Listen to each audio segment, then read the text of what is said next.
Welcome back to Caffeine Confessionals. We're here for another Expresso Shot Double Agents player preview. This time it's 5 things you need to know about Miss Tori Deal. Number 1, in terms of basic stats, Tori is 5'8" and 145 pounds. She is currently 27 years old and has competed on 4 seasons of the challenge, as well as 2 spin-off seasons. Her career elimination record is 3-2, and she's made it to 2 finals, with her highest finish being a 3rd place finish on Dirty 30. Number 2, Tori and Jordan may be splitting up. People have been speculating all over social media that they already have broke up, that they've been in separate cities for quite a bit of time, and that if you look at videos and pictures, Tori has not been wearing her engagement ring for quite a while. I love their relationship. I interviewed both of them, and they're very nice people.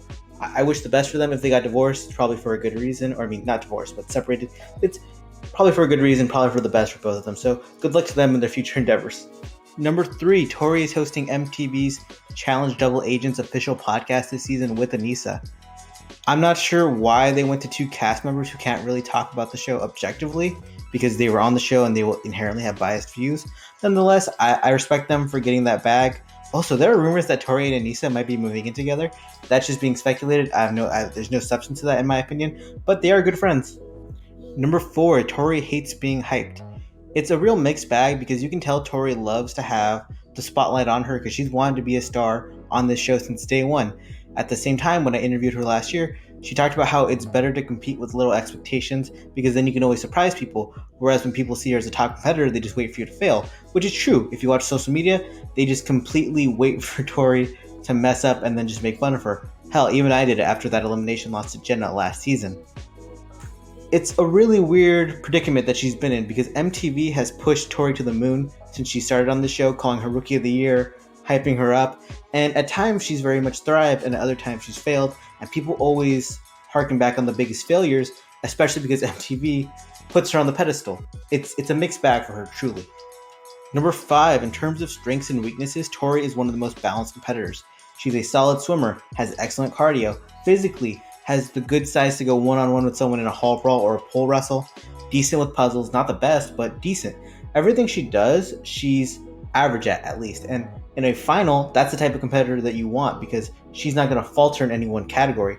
However, to win daily challenges, you need to be the best at something. And it's not often that Tori is the best at a single category.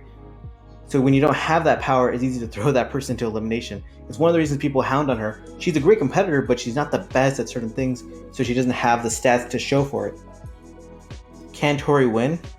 As I just mentioned, she has all the skills to win a final. She's a very balanced competitor, and physically, she killed the War of the Worlds 2 final. The problem is, if other top competitors are there, I think they can simply outpace her, like a Lolo or a Natalie. Likewise, I think Tori might have a rough social game this season because people are going to target her because the Jordan scent is still on her, and she just doesn't have those connections because she's been so connected to Jordan the last few seasons that she's kind of created enemies and kind of been distant, where other veterans have bigger connections than her. Cam will have Leroy Nani's back before she has Tori's back. It's going to be a rough going for Tori, in my opinion, and she needs to truly compete to earn that top status again. It's weird because I thought she was the best player for the female side in War of the Worlds 2 and immediately fell down the ranks after one season. Good luck to her. I hope you like this video. Please like, comment, and subscribe.